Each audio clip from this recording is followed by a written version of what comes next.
31. The area was quiet, with no more than a couple of people strolling around. Rodin watched them carefully, but they didn't appear to be interested in him. A polite greeting and they walked on their way. He saw nothing suspicious, no signs of either Shay or Perrin, and nothing else to indicate he was under surveillance. That didn't mean he could relax, though. Eyes could be hidden, and there could be any number of watchers from behind windows. He tapped the door screen at Leopold's building and waited, stepping back to scan the front of the building. The architecture was what he'd call fancy, with bricks and slabs protruding in various places. Ideal for climbing if he needed to escape through a window. Terrell. Leopold's voice coming from the screen speaker was enthusiastic but distant.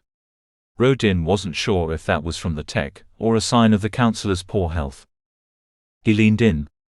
"Counselor, I realize I'm early, so if you're not ready, I'll take this opportunity to stroll around this neighborhood. You've definitely located yourself in a wonderful area." The word sounded forced and he cringed inside. Oh, no problem, my friend. Being confined to my rooms is such a drain that your early appearance is a blessing. Please come on up. It's Suite 5, 3rd floor. The door clicked and Rodin pushed through into the lobby. It was cool, the lighting subdued. There were lifts to his left and a stairwell to the right. Walking wouldn't be considered too strange by dome standards. He considered options as he climbed the stairs. He needed to remove Leopold as soon as he could, and once again he cursed the fact that he had none of his normal tools. But there would be weapons in the rooms, blades in the man's food prep, objects lying around on shelves and tables. Or Rodin could rely on his own body. A punch to the man's head might be enough to stun him, and then Rodin could use a pillow or cushion to suffocate Leopold. True, the punch might leave obvious bruising, but Rodin didn't care. There was no time left for finesse. He needed to remove Leopold, no matter what. There were 3 doors on Leopold's floor, and only a single eye over the lift. Rodin wondered briefly how often the feed was monitored, but there was nothing he could do about that now. Another reason to complete the job, and get out as quickly as he could. He rapped on the door marked with the number 32, and Leopold opened it. Come in, come in. I'm just making a pot of tea, would you care for some? Rosehip. If that's not to your taste, I can make another. Rosehip will be fine, Counselor. Rodin didn't intend to be around long enough to drink it anyway. Leopold's main living space was larger than Sergio's, but whereas the artist's furniture was designed for lounging, Leopold went for more formal functionality. There were a couple of small sofas around a low coffee table, low enough to trip over maybe. There was a wooden dining table and 6 high-back chairs bound in what looked like black leather. There was a centerpiece on the table, a bowl with some kind of plant, and Rodin wondered how heavy it would be if it would cause sufficient damage to a man's head. The food prep area was larger than Sergio's, and the culinary tools on the surfaces appeared well used. There was a magnetic board holding up various blades, and Rodin's eye was drawn to the cleaver. That would be messy, but might work as a last resort. I take it you enjoy cooking, Counselor. Rodin nodded his head to the food prep. Leopold smiled. I have no great talent for it, but I find it relaxing after a day at the council offices. I understand. Personally, I walk to relax, but each to their own. The words meant little, but they filled in the time while Rodin scanned the room for other possibilities. There were cushions on the sofas, and through a door were more on a bed. There was a rug on the floor, and Rodin considered how that could be utilized: stun the target, wrap him in the rug, then pummel him hard, the rug absorbing enough force to keep bruising to a minimum. Leopold busied himself with a glass teapot, stirring the boiling water and leaves within, a floral scent drifting on the steam. Rodin could have used some kind of poison, but he had none. How do you take it? Leopold poured 2 glasses, and Rodin noted how his hand trembled. Yes, he was still suffering from his near drowning. Sugar milk cream? However it comes. Leopold added half a teaspoon of sugar to his, and Rodin wondered about scalding the man. Wait for him to take a sip, then knock into the glass, fill his mouth with boiling liquid, asphyxiate him through burning his throat. No. Not certain enough. The counselor handed Rodin a glass. Please have a seat. He waved an arm, indicating a study area to one side. I know the chairs are a tad ostentatious, but everyone deserves the odd luxury. The chairs were bulky, the cushioning plump black leather with molded headrests and arms. They sat side by side, separated by a small table facing a desk. Rodin placed his glass on a coaster and eased himself back as the chair molded itself around him. Leopold closed his eyes. Forgive me this indulgence, he said, then took a long, satisfied breath. A few moments of calm, a few moments to still the whirling of my thoughts. A couple more deep breaths and he opened his eyes. Ah, so much better. There's a knack to it though. I'll show you, maybe later. He smiled. Although you come across as a very relaxed individual, Terrell. No, not relaxed that has negative connotations. Rather, you're content, a man at one with himself and with the world. But is the tea to your liking? Rodin took a sip, still a little too hot. It's fine, thanks. Leopold sipped his, wincing. But when he noticed Rodin watching, he turned the expression into a smile and smacked his lips before placing the glass back on the table. Rodin considered breaking the glass and using it to slice the man's throat. It might not come off as an accident, but with enough force it would remove the man. I'd also surmise that you are one of those exceedingly rare individuals who actually thinks, Leopold said. I meet so many people who repeat the words of others, or merely say what they believe I expect to hear. But you, Mr. Terrell, you weigh what others say, and you take the time to compose an intelligent response. It's never sensible to jump to conclusions. Was that why he hadn't acted yet? He needed to decide on a method of removal and execute this damn contract. Precisely. And I would posit the notion that you have developed this attitude, at least in part, because of your past experiences. You have experienced and seen more than the average resident of any dome. Rodin was way ahead of the counselor. And so I'm proof of the archaic adage that travel broadens the mind. Leopold clapped his hands together. Excellent. Thoughtful, open-minded, and also quick-witted. You, my friend, are a wonderful example of the benefits of free travel. And it is to this topic I wished to steer our discussion. He leaned forward, elbows resting on his knees. But I must admit to having an ulterior motive in inviting you over. Nothing bad, I assure you. Intriguing, especially coming so soon after Pasquia's agenda for wishing to speak to him. It appeared that he was everyone's sounding board today. You'll recall the results I showed you of the Ganz-Schuler tests, yes? In particular, I'm thinking of the subject from outside, and the notion that some outsiders have the potential to function competently within our society. Very thought-provoking. Indeed. But let's consider this in more detail. Why, or maybe how could this be possible? I have no idea. But that answer was too brief. This kind of psychology is beyond me, I fear. Leopold shook his head. That I very much doubt, my friend. You hesitate because you feel bereft of all the information. But perhaps I can provide you with what you require.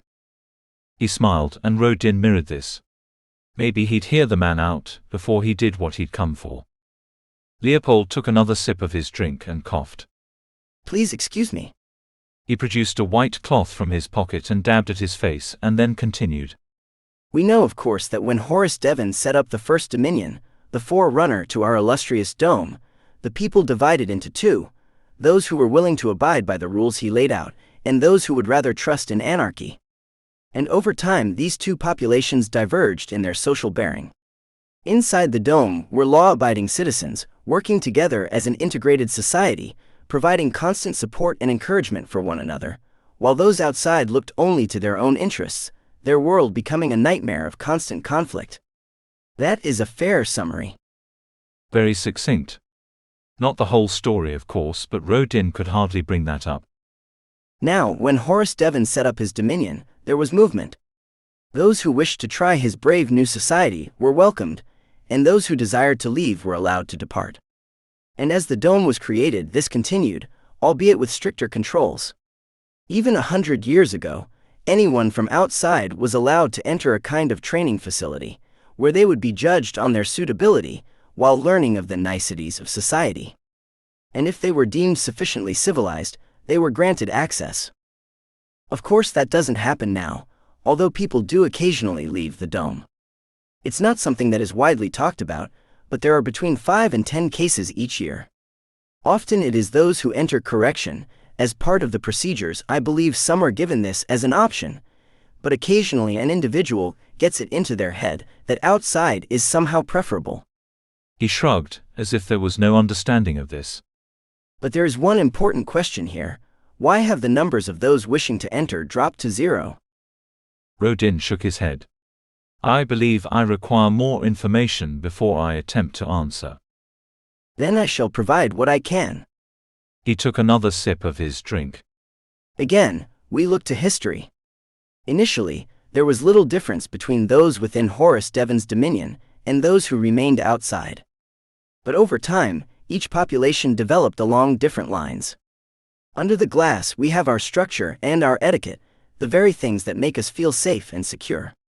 And outside, what fragmented rules they have lead to a very different kind of existence. Each society has grown over the generations, their own beliefs and understandings becoming increasingly embedded. Leopold paused, taking a long breath. He swallowed, and took another sip of his tea. Talking so much, even in such a comfortable chair, was clearly still a struggle for the man. Tell me, he said when he placed his glass back down. What would you say is the main difference between those who initially chose to remain outside and those who live outside now? Rodin thought, while Leopold remained silent. I suppose those initial outsiders made the choice for themselves, he said carefully. Precisely. Those who initially rejected the dome did so through choice, but those born outside now have no say in the matter. But are they happy with this state of affairs? Some, possibly many, appear to be, but what of those who don't fit in? What of those whose temperament and character lean toward law and structure? Is it not logical that there will be some, maybe only a handful, but some nonetheless, who are better suited to life inside the dome? Leopold sat back, taking long breaths. But Rodin read his eyes, saw how he studied Rodin, waiting for a reaction. Rodin did his best to look both surprised and confused. And from this arises a more important issue, Leopold continued. If the character of these individuals makes them suited for the dome, then they are unsuited to life outside, and are therefore more likely to meet an untimely end. If we call ourselves civilized, surely we cannot sit back and allow these people to suffer. Surely, if it is in our power to do so, we should offer them what aid we can. If they are suited to life in our society, isn't it our duty to bring them in? It was impossible to ignore the logic of Leopold's argument, and Rodin saw more clearly than before why those in charge wanted this man silenced. May I ask you a question, Counselor? Rodin said, weighing his words with care. Many would consider such notions unacceptable, even dangerous. You have an important position in the council and in the dome itself, so isn't it a risk to speak of these things? What if I'm not an artist's assistant, but an agent of authority? Surely your incendiary notions would lead to correction. Leopold raised his eyebrows. True, but I feel secure, and for 3 reasons. First, I'm careful who I invite to my personal rooms. One advantage of my position at work is access to secure records, and I'm confident that you are who you say you are. Rodin nodded and felt his heart rate increase. He took a sip of his tea, made a show of it being hot that would excuse any color that came to his face. Second, all I have uttered are thoughts and reasons. My position within the council requires that I listen to others, regardless of their thoughts. This gives me a certain amount of leeway, and any accusations brought against me will be viewed by authority with this in mind. And third, my position is not set in stone. If there is an argument that shows the error in my current thinking, then I am willing to be corrected. Rodin translated this in his mind. Leopold was careful, was protected by his job, and would admit to any guilt. The last made him a good member of society, the middle was a result of the trust the dome had placed on him, and was therefore not his responsibility, and the first was simply good sense. A true resident of the dome, Leopold used words as both a weapon and a shield. And he was a master at this kind of combat. Rodin had to admire the way he danced with his words, selecting just the right ones with precision and skill.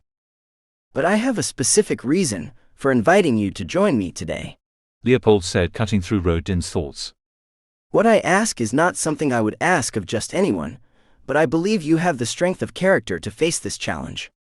He leaned forward, resting one hand on Rodin's knee. Mr. Terrell, would you be prepared to undergo the Ganz-Schuler test? Rodin opened his mouth, but no words came out.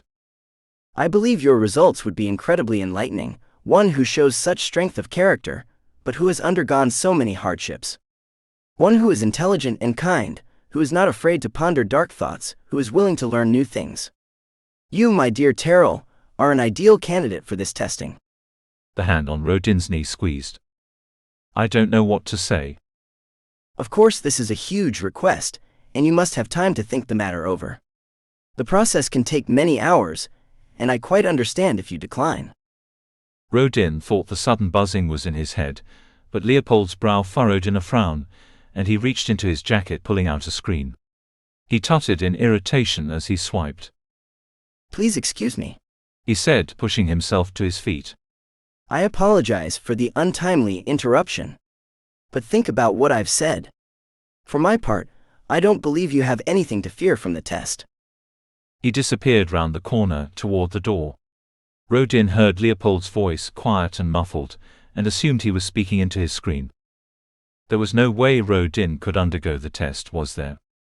He couldn't submit as Terrell, because that man had no past. Neither could Rodin open up about his real life. And he had no past either. But everyone had a past. Somewhere his childhood existed. Would the necessary research that was part of this test show Rodin his own history? Voices came from round the corner, and Rodin listened. One was Leopold's, the other was female. They were disagreeing, and odd phrases reached Rodin: in danger, can't talk now, urgent with a guest. Rodin had heard that second voice before. The insistence in her tone was very familiar. Rodin wasn't surprised when Shay walked round the corner. She halted, her mouth open, and she spun to face Leopold. He appeared, waving an arm. You see, my dear, I have a guest. Now isn't a good time. Shay turned back to Rodin and pointed. You let this man into your rooms? Do you know who he is? Of course. Mr. Terrell is Sergio's assistant, and the artist's agent himself vouches for the man. And of course I researched him thoroughly myself. Your research found nothing. She turned, her face so close to Leopold's that he backed away. He's not who he says he is. You can't trust him. Leopold laughed. My dear Shay, your concerns border on paranoia.